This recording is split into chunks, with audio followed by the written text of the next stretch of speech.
Okay, so again, number one here, just remember it'll be some type of picture.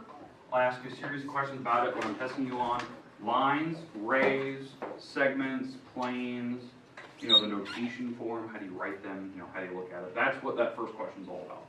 Okay, remember question number two. Okay, question number two is testing whether you can find distance on that. Remember that distance formula will be on the board the day you actually take the semester test. So no worries there, it'll be somewhere on the board. Okay. Number three here, we did talk about this one yesterday. This is, I think, the first problem we started with yesterday. I believe.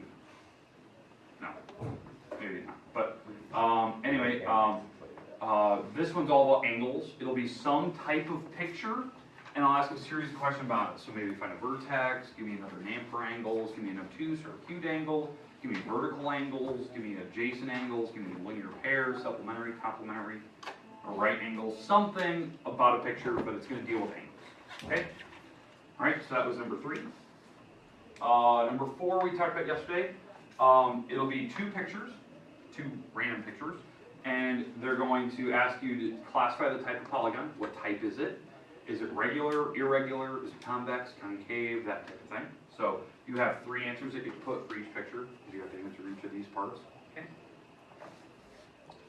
And then I believe we finished with this one yesterday, correct? Where this one is worth a lot of points, actually. It's kind of deceiving. You have to tell me if this is true or false. We talked about that yesterday. You have to write the converse, which is a new sentence where you basically flip-flop this. Then tell me if that's true or false. Write the inverse, which is the opposite of this, which is basically negate them. And tell me if that's true or false. And then the contrapositive, which is the negation of the converse. And you tell me if that's true or false. So it's like 7 points. Okay, and that's one I believe we ended with yesterday. Okay? Let's pick up right at number 6 here.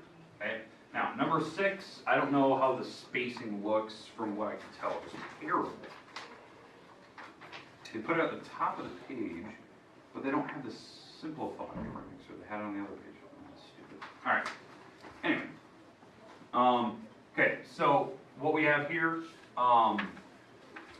we have to actually simplify this algebra problem all the way out. You have to give each property that you do when you go through it. So here's the good news. You get to use that property sheet for the semester test. Okay, so if you still have it, you can use it. If you don't, I don't give you another one. You either have to go to my website and find the data that I had it on there and you can print one off in the library, or maybe you can get one from a friend and copy it. Okay, but I'm not going to give you one. It's only front back. You don't get like multiple pages. Okay, so it's going to have those properties. So if you don't remember that property sheet, it had something like commutative, distributive, multiplicative identities, the properties of equality, all those on there. Okay, so you can find it on my website if you go back through, and it's in chapter 2. So I'm looking through the chapter 2 notes that are on my website. Okay, all right. But let's walk through this problem so you can kind of see what I'm expecting. Your problem is going to be very, very similar to this one. Okay, the style of it. I'm going to give you, some type of expression. You're going to have to simplify it down and give me the basic problem. Okay. All right. So how this one works? The first step, we have to distribute the 5. So that will be my first property. So distributing the 5, this is how you distribute. I put the 5 next to the 2x and next to the 3. Notice I didn't actually multiply it. I just put them next to it. That's what distribution actually is. So notice how I do this. I do the work. I write the property name next to it. That's usually how you start an expression if there's parentheses. The only difference that could be on this problem, the only difference is if like they don't have a number in front of the x, maybe you need to introduce that first. Maybe you need to multiply by 1 first. So that'd be multiplied by identity. Okay? All right, next step, I need to switch the parentheses. So I need to move the parentheses around the 5 and the 2. Move the parentheses around the 5 and the 3. Leave the rest of this alone, and that is the associative. Remember, associative always follows distribution, normal distribution. When you put something through a parenthesis, you always have to flip the parentheses around later. And now I can actually do the math here, where I can actually multiply those out. 5 times 2. 10. 5 times 3. 15. and that is substitution. Doing simple arithmetic. The only things that aren't simple arithmetic is like adding 0 or multiplying by 1. Those are very specific. Those are like additive identity or multiplicative identity. So those are different. Everything else is basically substitution, or normal math stuff where you add and subtract random numbers. Okay, keep going. I need to rearrange. So I'm going to need to move some stuff around here. So I'm going to move the x's next to each other. I'm going to move the numbers next to each other. And that is the commutative property. So commutative is when you move things around, put like group things together. Okay, so now that I've grouped, I'm going to need to take out the x's here, because remember, you got to get the actual numbers next to each other. This is a step that a lot of people always forget. You have to actually take the x's out back, like that. You're taking the x out, you're factoring it out or distributing it out. It's called reverse distribution or factoring. I just call it distribution. And if you put factoring there or reverse distribution, I'm fine with that. But you've got to factor out the x. That's how you always add or subtract variables together. And then the last step, just do the normal math. 10 minus 3 is 7. 15 plus 1 is 16, and that would be substitution. Random math.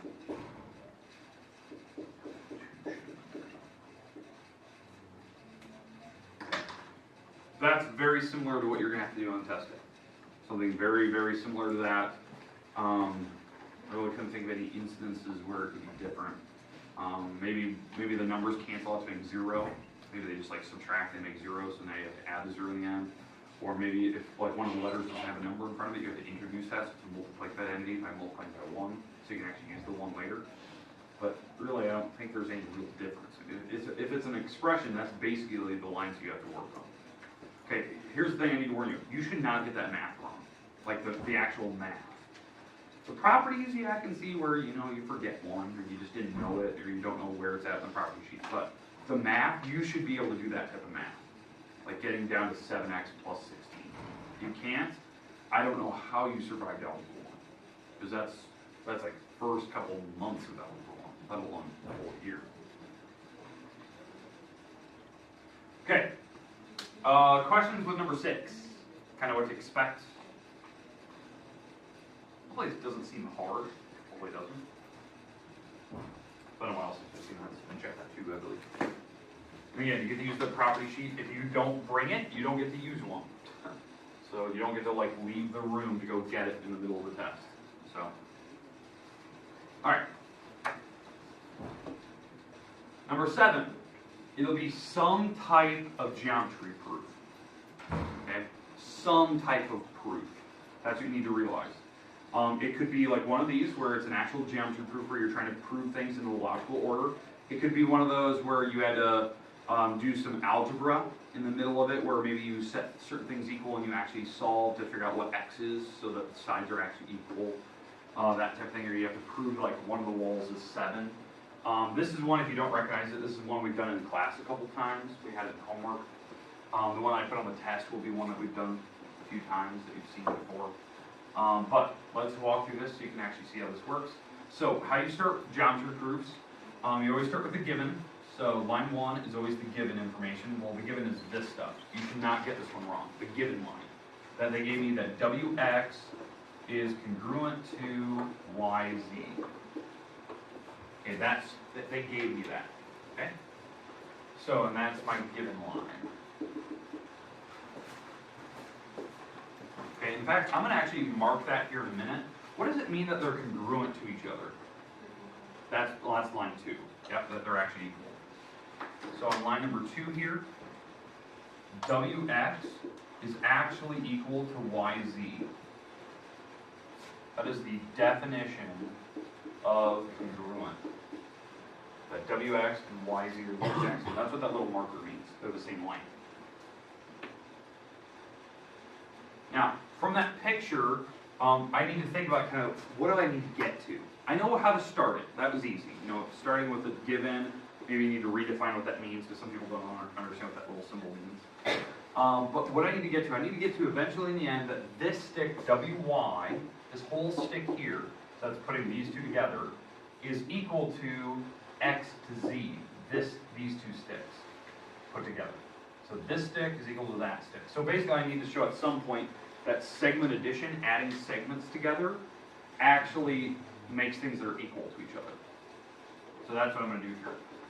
So what do you notice, like when I talked about WY and XZ, what part do they both share? So it's like this stick here and this stick here. What parts do they share? XY. We need to state that. So that should be like a line 3 moment.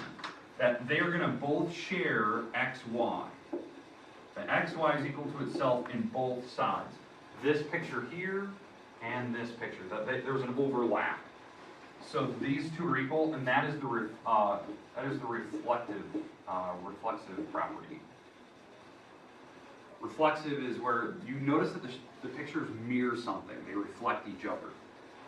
That's the reflexive property, where you set something equal to itself. And now the reason why I stated that is because I'm going to use that. I'm actually going to add this to both sides here, just so you can see this. I'm going to add xy and xy here to both sides on this equation. So I'm doing an additive property of equality. Line 4, I'm going to take wx and add an xy to it. That's this part adding this xy to it. And over here, I'm going to add the xy over here. So yz plus xy. So that is the additive property of equality.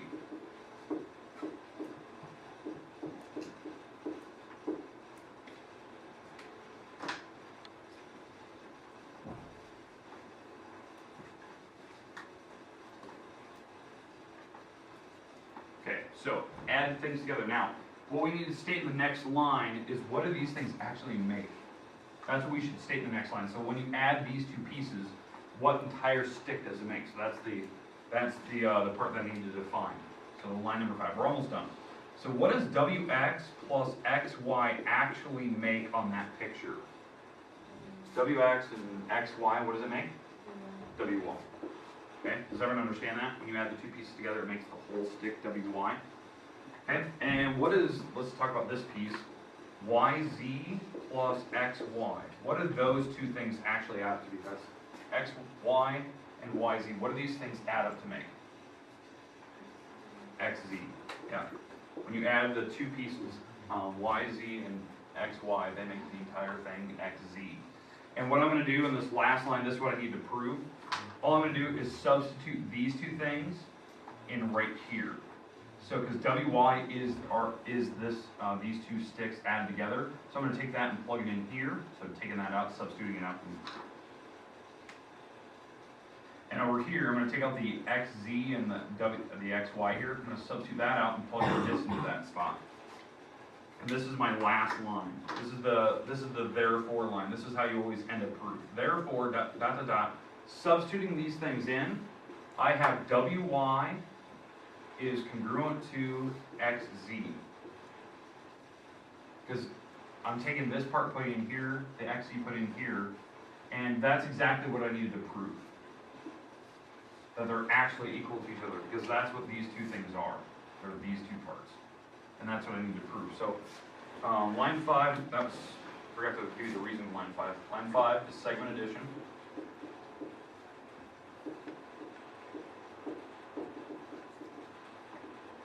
Segment addition. I think that was like our second class that we've ever learned, was segment addition. And then the last line, line 6, is if I just substituted those parts in. Substitution.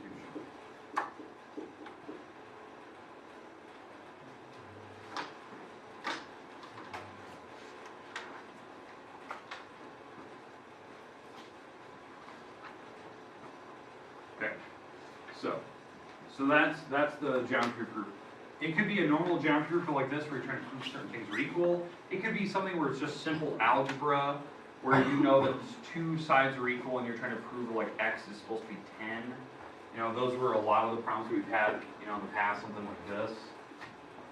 Where, you know, they told me that, let's say this is A, B, C, D, and they told me that this stick and this stick are equal, and they tell me this is a 2x plus 2, and this is a 10, and what you had to prove, like what they want you to prove is that for some reason x has to be a 4. You have to prove that on this problem. Well, if you know that those two sticks are equal, set them equal and then just solve that problem out. Solve it for x. And that would be the proof. We had a ton of those. So it's going to be either this type or that type. It's one or the other. Those are the types of geometry proofs that we have. And all you do is just give me the steps, give me some reasons.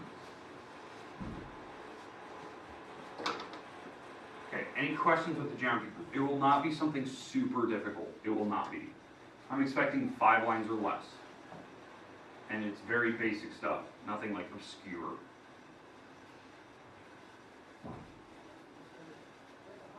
Okay. Okay, last problem today, because I said I want to go through 3 problems today. We did 6, we did 7 here. Let's finish with 8, and then we'll do the last couple tomorrow. I think there's 11 problems, right? Yeah. We'll have 3 tomorrow. Okay. Alright, perfect. It's weird, why is this spacing all off? Oh, okay, whatever. Okay, alright, so here's number 8. Okay, so we have to classify the pair of angles as alternate interior, alternate exterior, same side interior, same side exterior, corresponding, or vertical. So we have a bunch of options here. Do you recognize this problem from the last quiz we took? Okay, so it was very similar to the last problem. All I'm going to do is switch the numbers. So it'll be a picture. I'll have some angles written here. And what you have to do is you have to give me 5 answers for whatever type these are. So it's very similar to the last quiz we took. Okay, so let's talk about this. So when I look at this picture, these look like my parallel lines. So these are the interior angles. These are my interior. These are the exterior angles. These are the exterior. So what I mean by exterior, these are the exterior. 4 and 5, 1 and 8. They're outside the parallel lines, like outside the sandwich. Okay, so that should hopefully help me like classify what type they are. Remember, I don't want to know that they're just interior or just exterior. You have to give me one of these, certain specific types. Okay, so don't just say interior and exterior. I had somebody do that in the last quiz. I think like every problem they said, oh, those are interior angles, oh, those are exterior. I'm not even answering the question. That wasn't what I was asking for. All right, so let's talk about this. So 2 and 6. So 2 and 6. So here's 2, here's 6. What type are those? Alternate interior. They're interior for sure, and they're definitely alternating. They're alternating sides of that transversal. This is the transversal, by the way. So they're alternate interior. That's what you can do. You can abbreviate. I'm fine with that. All right. What about 3 and 1? Yeah, corresponding. How we know that? 3 and 1. One's exterior, one's interior. It's an automatic. Kind of when that happens, it's automatic. The only way it would be different if it was like vertical. But those are corresponding. Okay. All right. What are we on to the next one? 2 and 3. So where's 2 and 3? Here's 2. Here's 3. Same side interior. They're interior, obviously, but they're same side of the transversal. Same side interior. Maybe I should spell that. There we go. Same side interior. We're on to 4 and 8 now. Let's see. Here's 4. Here's 8. They're exterior, but what type? Alternating. Yep. Alternating exterior. Alternating sides of the transversal, one's top, one's bottom. 7 and 5. So we're back to here. So here's 7, and here's 5. Corresponding. Yeah. So it's kind of weird. We didn't even have any vertical on this one. So can somebody give me an example of a vertical?